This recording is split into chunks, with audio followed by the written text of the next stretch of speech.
तपाईको चासोको न्यूजबारे विस्तृतमा बुझ्ने समय हो यो। खास न्यूजलाई खास कोणबाट हेर्ने समय हो यो। हरेक दिन यो समयमा हामी साझा र ताजा मुद्दा लिएर तपाईहरुमाझ आउँछौं। नमस्कार, म रेखा श्रेष्ठ। सुरु गरौं हेडलाइन्सबाट।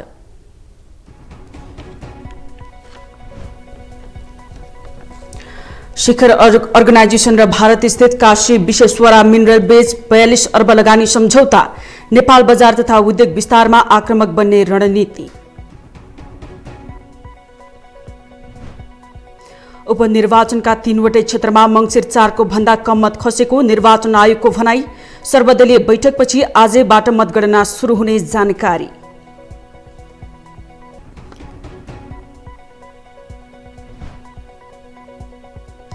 चौध बुधे माग सहित आन्दोलनमा उत्रिएका महाराजगंज मेडिकल कलेजका विद्यार्थीको हडताल जारी। माग सम्बोधन नभए कडा आन्दोलन गर्ने चेतावनी। एसीसी प्रिमियर कपमा सिंगापुर विरुद्ध युएईले दियो 472 रनको विशाल लक्ष्य। कृतिपुर मैदानमा हालसम्मकै उच्च स्कोर। वृत्तीय अरविन्द्र र वसिमको शतकीय पारी। र शहीद स्मारक ए डिभिजन लिगमा 7 दोपाटो र हिमालयन शेर्पा बराबरीमा। 18 अङ्क जोडेको 7 दोपाटो चौथो र 10 अङ्क जोडेको शेर्पा 13औं स्थानमा।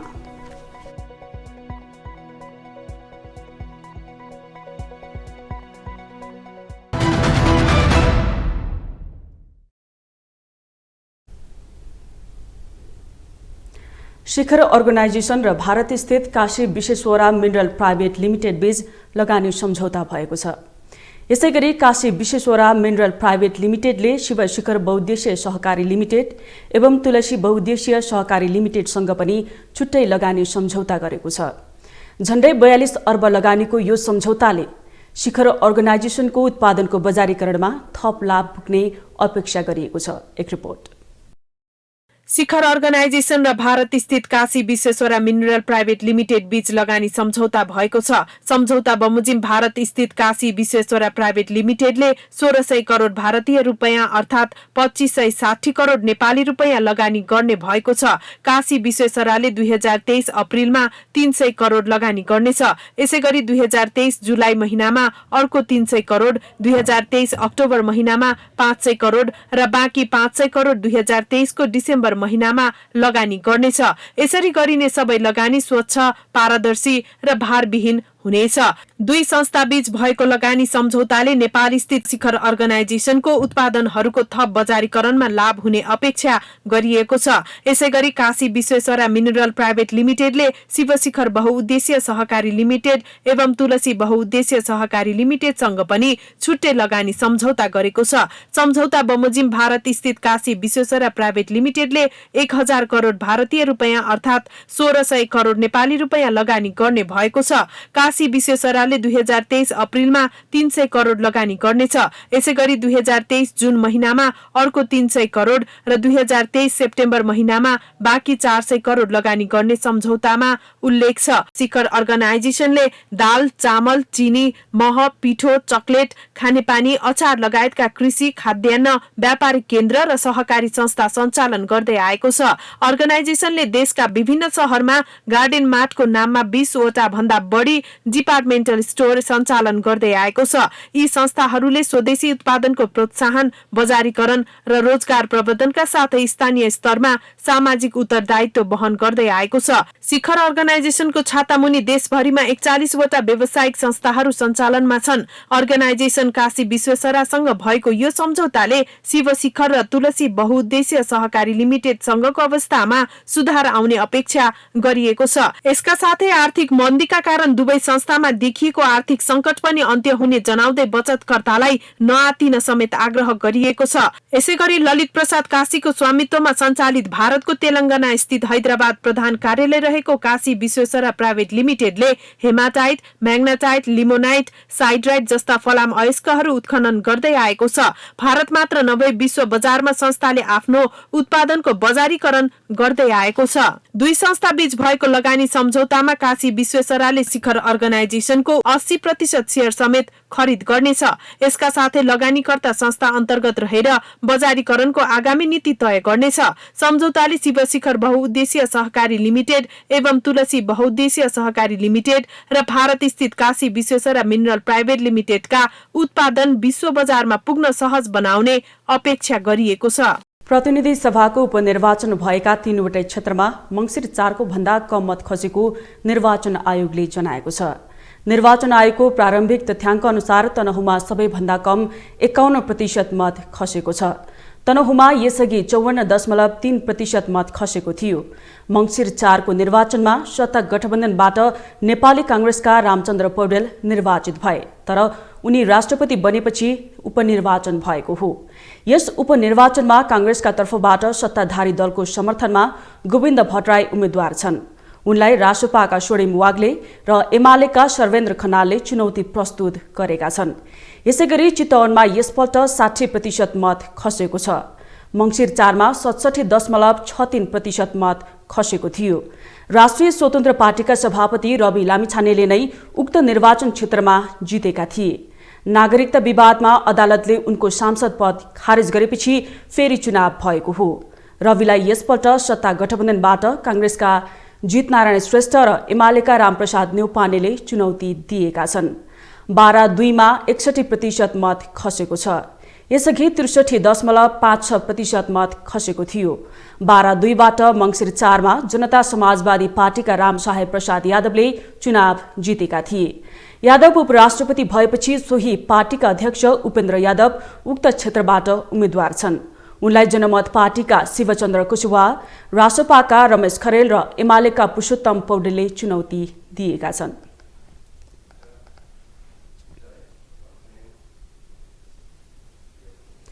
राष्ट्रिय स्वतन्त्र पार्टी रासपाका सभापति तथा चितवन निर्वाचन क्षेत्र नम्बर 2 का प्रतिनिधि सभा उपनिर्वाचनका उम्मेद्वार रवि लामिछाने र जनमत पार्टीका अध्यक्ष डाक्टर सीके राउतले मौन अवधिको उल्लङ्घन गरेका छन्। चितवनमा लामिछानेले बिहानै फेसबुक लाइभ मार्फत मत मागेका थिए भने 12 मा राउतले जनता समाजवादी पार्टी नेपालको विरोध गर्दै सञ्चार माध्यममा प्रतिक्रिया दिएर निर्वाचन आचार संहिताको उल्लङ्घन गरेका हुन्। रासपाका सभापति तथा चितवन क्षेत्र नम्बर 2 का प्रतिनिधि सभा उपनिर्वाचनका उम्मेद्वार रवि लामिछाने उक्त मतदान केन्द्रमा पुग्दा उनको पक्षमा नाराबाजी भएको थियो भने निर्वाचन रोकिएको समय थियो। यता रासपाले सर्वदलीय बैठक बसेर माफी माग्ने सहमति भएपछि रवि लामिछानेले माफी मागेका छन्। सोही विषयलाई लिएर नेपाली कांग्रेसका उम्मेद्वार जितनारायण श्रेष्ठका प्रतिनिधि ध्रुवराज पोखरेलले मुख्य निर्वाचन अधिकृतको कार्यालय चितवन निर्वाचन क्षेत्र नम्बर 2 मा उजुरी समेत दिएका हुन्। यसबारे निर्वाचन आयोगले कस्तो कारबाही गर्छ भन्ने तय भइसकेको छैन। देशका 3वटै निर्वाचन क्षेत्रमा उपनिर्वाचन सम्पन्न भएको छ। चितवन क्षेत्र नम्बर 2 को उपनिर्वाचन भने सामाजिक सञ्जाल प्रयोगकर्ताहरूले अनावश्यक खर्चका रूपमा लिएका छन्। सोही विषयमा सामाजिक सञ्जाल प्रयोगकर्ताले व्यक्त गरेका प्रतिक्रिया अबको क्रममा।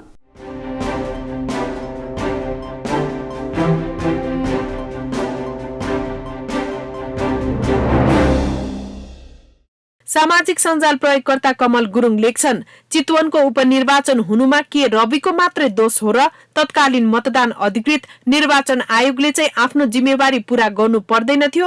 रवि उम्मेद्वार बन्न अयोग्य भएको कुरा राज्य संयन्त्रलाई चाहिँ थाहा थिएन र? त्यसैगरी प्रताप विकास भन्छन्, प्रचण्ड, देउवा, ओली, भट्टराई, ठाकुर, केसीहरूले यो पढे भने पक्कै पनि भन्नेछन् सही लेखेछ। यो खरानी तन्त्रमा ज्ञानेन्द्र शाही जस्ता छेउ न टुप्पाका नेता बनी टोप्लिएका हडलण्ठकहरूले संसद भवनबाट र रवि लामिछाने जस्ता टप्पर टुइयाहरूले सडकबाट दलका नेताहरूलाई धारे हात लगाउँदा पनि तै चुप मै चुप। अर्का इनेमी नामक सामाजिक सञ्जाल प्रयोगकर्ताको भनाइ छ, गतिलाहरू आएर गतिलो गर्छन् जस्तो लागे जनताले साथ दिन्छन्। रवि लामिछानेको पछि लाग्ने जनता हिजोसम्म ती पार्टीकै मान्छे होइनन् र कि अमेरिकाबाट लिएर आएको हो? ती पार्टीलाई किन छोडे? रवि जस्तो तपाईहरूको दृष्टिकोणमा कुपात्रमा के आश देखे? यसो विचार गर्नुस्, रवि खराब कि को? यस्तै उज्जवल न्यौपानेको भनाइ छ, रवि लामिछाने बिना अनुमति युट्युबे सहित मतदान स्थल छिर्न खोज्दा स्थानीयले प्रतिकार गरेका हुन् रे। खासमा सर्वसाधारणले मोबाइल छिराउन नपाउने, रवि भौमान युट्युबे बोकेर छिर्न पाउने भन्ने हुँदैन। यता ध्वापाइन रेग्मी नामक सामाजिक सञ्जाल प्रयोगकर्ता ट्विट गर्छन्, स्वर्णिम वाग्लेले जितेको खण्डमा काङ्ग्रेसले आफैसँग आत्मालोचना गर्नुपर्ने हुन्छ र नेतृत्वमाथि सबैले प्रश्न र औँला ठड्याउन सक्ने हिम्मत राख्न सक्नुपर्ने हुन्छ। यसैगरी सन्दीप पौडेलको भनाइ छ, रवि लामिछाने 1 महिना गृहमन्त्री के भएका थिए, अनेक जालझेल गरेर हटाए, फेरि उपनिर्वाचन के हुँदैछ, दुनियाँ पार्टीका नेता कार्यकर्ताहरू रासोबामाथि खनिएको देख्दा नै थाहा हुन्छ देशमा बेथिति कति रहेछ, कसरी हराउने यसलाई भन्ने नै छ सबको ध्यान। छी राजनीति।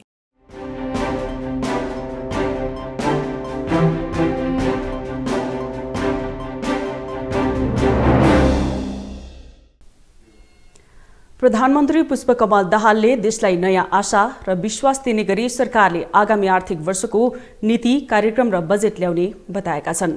नेपाल कम्युनिस्ट पार्टी स्थापना दिवसको अवसर पारेर नेकपा एकीकृत समाजवादीले आइतबार काठमाडौँमा आयोजना गरेको एक कार्यक्रममा बोल्दै उनले सरकारको नीति, कार्यक्रम र बजेट निर्माणको छलफलमा घनीभूत ढंगले लागेको बताए। नयाँ बजेटले देश र जनतालाई नयाँ आशा र भरोसा दिने दाबी समेत गरे।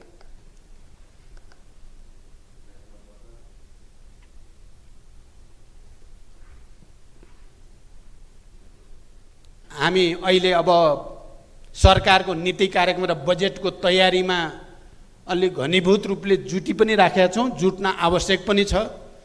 यो नीति, कार्यक्रम र बजेटले देशलाई नयाँ आशा, नयाँ विश्वास हामीले दिनु छ। एकातिर भने अहिले नै फेरि हामी विदेश भ्रमणको प्रक्रिया पनि सुरु हुँदैछ, त्यसको पनि राम्रो तयारी गरेर जानु छ।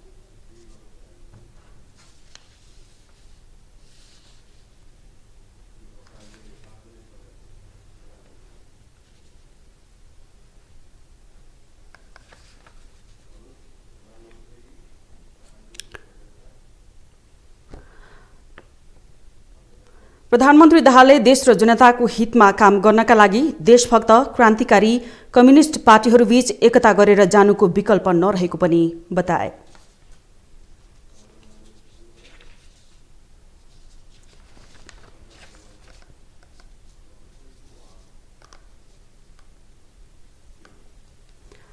नेपाल कम्युनिस्ट पार्टीका महासचिव नेत्र विक्रम चन्दले भ्रष्टाचार देशको समस्याको रूपमा रहेको बताएका छन्। उनले अहिले नेपालमा नेता बन्ने भनेकै पैसा कमाउनु हो भन्ने खालको मानक बनेको बताए। महासचिव विप्लवले भ्रष्टाचारको छानबिन गर्ने हो भने सबै नेता जेल जाने समेत बताए। अलिअलि कुनै कुनै संगठनको बारेमा प्रश्न उठ्थ्यो, नत्र प्राय जसो के थियो भन्दाखेरि शैक्षिक आन्दोलनमा भाग लिने विद्यार्थी, नेता, कार्यकर्ताहरू आफ्नै परिवारसँग या संगठनमा सामान्य भर परेर गर्ने खालको थियो। यो बहुदल र बहुदलको पनि पछि बहुदलमा अलिअलि देखा परेको थियो। हेर्नुहोस्, यो 64-65 म के देख्छु भने हरेक संगठनको दृष्टिकोण भनेको आर्थिकमा गएर जोड्यो के। विद्यार्थी संगठनको नेता, अध्यक्ष बन्ने भनेको काठमाडौँमा घर हाल्न पाउने हो भने जस्तो बन्न गयो के। जो अहिले फर्स्ट क्लास अफिसरले पनि त्यो सपना देख्दैन, भर्खर देख्दैन के। अहिले भर्खर लोकसेवाबाट हैन कुनै अफिसरमा चाहिँ नाम निकाल्यो भने नि उसले भर्खर काठमाडौँमा घरको सपना चाहिँ देख्दैन, उसले भविष्यमा चाहिँ देख्छ। तर अहिले नेपालका प्रायः जसो ट्रेड युनियनहरू या तपाईँको चाहिँ सङ्गठनहरू के छन् भन्दाखेरि त्यहाँ किन त्यत्रो प्रतिस्पर्धा हुन्छ भन्दाखेरि एउटा पाटो के छ भने नेता बन्नु भनेको पैसा कमाउनु हो भन्ने टाइपको चाहिँ बन्यो। र त्यो विद्यार्थीहरूको दोष होइन, त्यो पार्टीको दोष हो। मैले तपाईँलाई यो पनि भन्न चाहन्छु, विद्यार्थीहरूले त सिक्ने हो कि होइन, नेगेटिभ पनि सिक्ने हो, पोजिटिभ पनि सिक्ने हो। सकारात्मक सिक्ने भए सेक्रिफाइसतिर गएको भए, बलिदानतिर गएको भए चाहिँ होइन त्यसरी नै विद्यार्थीहरू तयार हुन्थे। यस्तो करप्सनको केस छ, तपाईँ एकछिन परिकल्पना गर्नुहोस् न। मैले आरोप लगाएँ होइन, नेपालका मान्छेहरू यदि छानबिन गर्ने हो भने एकले अर्कालाई आरोप लगाए सबै जेल जाँदैन? सबै जान्छन् नि पालो पालो, उसले उसलाई लगाउँछ, उसले उसलाई लगाउँछ, उहाँहरूको कुरा हो। तर सबैलाई अरबभन्दा कमको चार छैन नि। अहिले सरकारमा भएका हुन् या बाहिर बसेका हुन्, सबैलाई चाहिँ हो पनि त्यो साँचो कुरा हो होइन। नेपालको समस्या भनेको करप्सनकै समस्या हो। करप्सनको समस्या भनेको राजनीतिक परिवर्तन भएन भन्ने हो कि। अब यहाँ फेरि हाम्रो यहाँ पर्छ अब बहस होइन होइन तपाईँहरू के हो या भन्ने हुन्छ नि त यहाँ। त्यो भनेको खै त परिवर्तन, मान्छे रियल राजनीतिक परिवर्तन भने त आर्थिक परिवर्तन हो कि। यो किन मान्छेले नबुझ्या भन्ने छ। र मन्त्री हुने, संसद हुने, त्यही मात्रै जुत्ती खेलिरहेको छ मान्छेले। त्यो परिवर्तनै होइन। नेपालको यङहरूलाई अथवा नेपालको जनतालाई चाहिएको परिवर्तनको आर्थिक जीवन पद्धतिमा हो नि। त्यसलाई पुरानै ठाउँमा झन् भ्रष्टीकरण गर्ने अनि राज्यमा चाहिँ ठुल्ठुला डङ्का पिटेर के काम छ त? औचित्य छैन। त्यसकारण हामीले भने के हो भन्नुहुन्छ भने राजनीतिक क्षेत्रमा भ्रष्टीकरण सुरु भएपछि त्यसले सबैतिर हानेको छ र अहिले विद्यार्थी सङ्गठनमा त्यो पसेको साँचो हो। त्यसकारण विद्यार्थीको पहिलो दोष होइन, पहिलो दोष नेता कसैको मनोबल छैन। के कुनै मान्छे निस्किएर कुनै पार्टीको अध्यक्ष निस्किएर आफ्नो विद्यार्थीलाई भन्न सक्छ तिमी भ्रष्टाचार नगर भनेर? कोही प्रशिक्षण सुन्नु भएको छ तपाईँहरूले भ्रष्टाचारको बारेमा? कुनै नेताले दिएको छ भ्रष्टाचार नगर भनेर? अहिले कसैले पनि दिन सक्दैन, बरु अर्कोलाई आरोप लगाएर आफू किन्दाउ मात्रै खोज्छ कि। त्यसकारण यो के हो त भने नेपालको राजनीतिक आन्दोलनको सबभन्दा विडम्बना हो।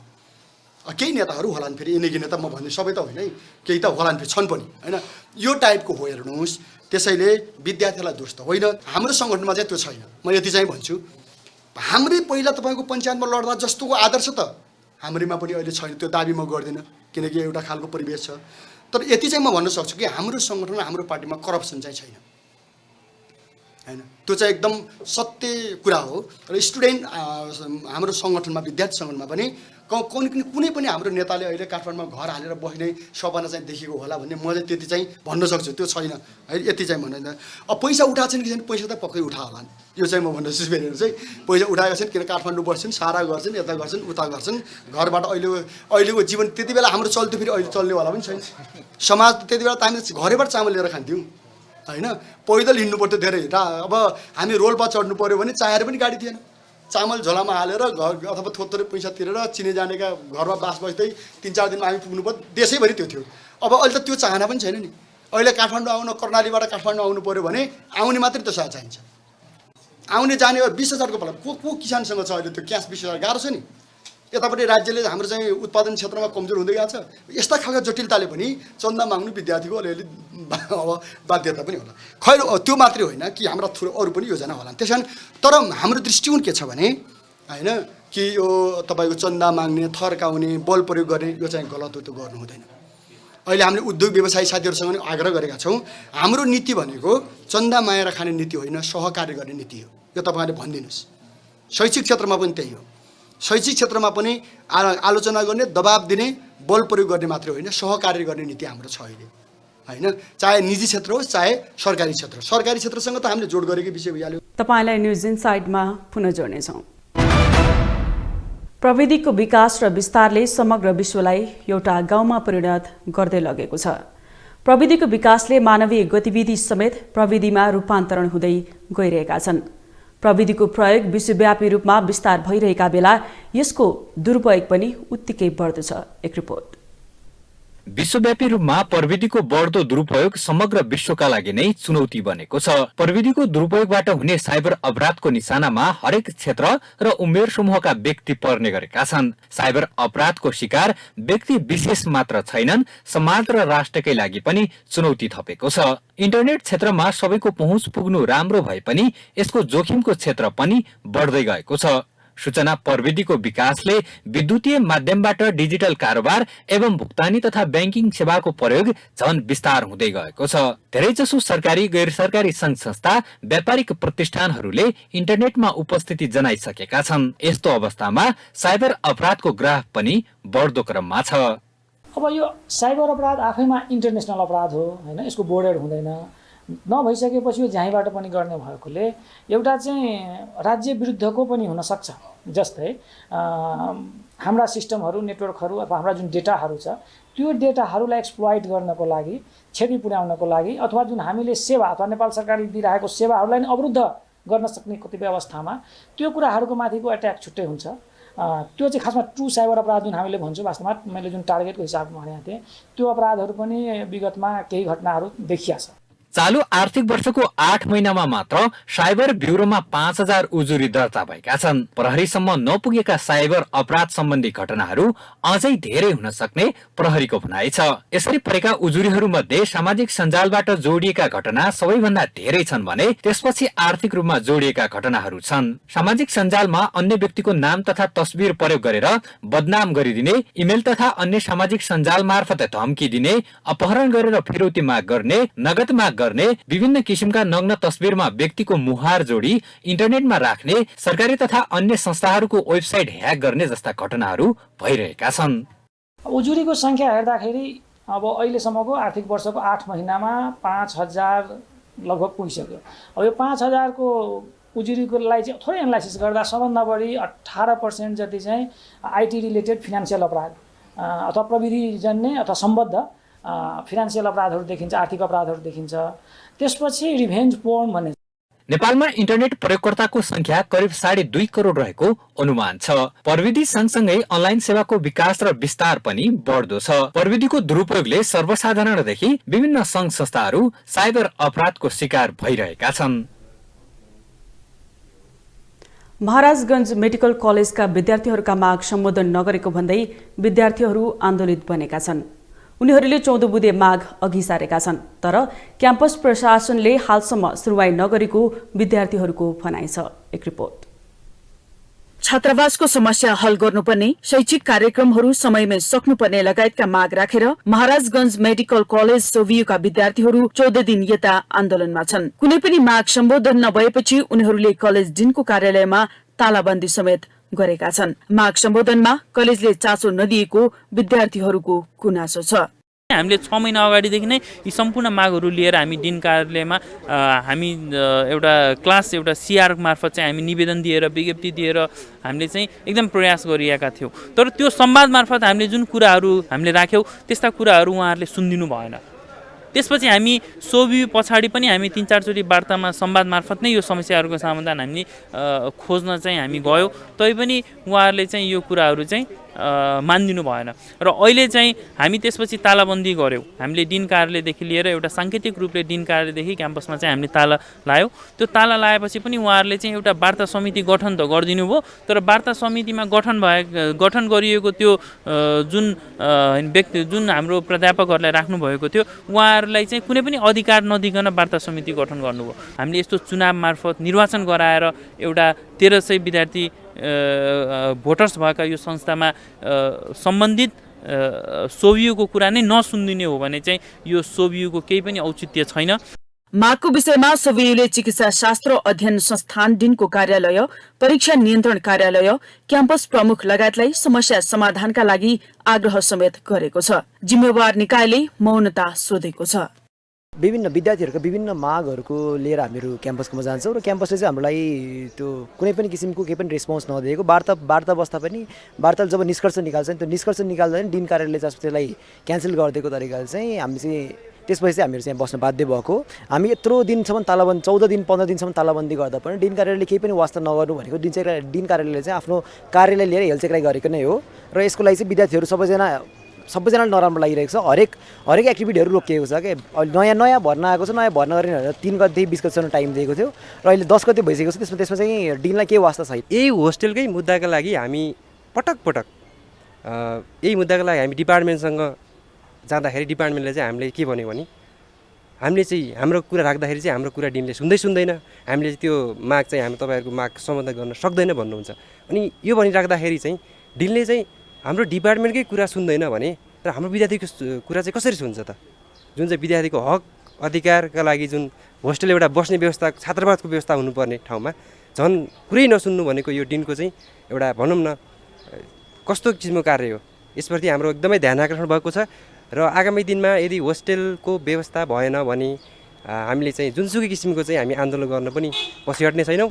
विद्यार्थीहरूले कलेज प्रशासनसँग 14 बुँदे माग अघि सारेका छन्। माग सम्बोधन नभए झनै सशक्त प्रतिकार गर्ने उनीहरूले चेतावनी दिएका छन्। राष्ट्रिय विभूति पासाङ लामो शेर्पाको 30औं स्मृति दिवस मनाइएको छ। काठमाडौँ स्थित देशभरका विभिन्न स्थानमा आज 30औं पासाङ लामो स्मृति दिवस मनाइएको हो। काठमाडौँको चुच्चेपाटी स्थित पासाङ लामो शेर्पाको शालिगमा माल्यार्पण र पुष्पगुच्छा अर्पण गरी 30औं स्मृति दिवस मनाइएको छ। एक रिपोर्ट।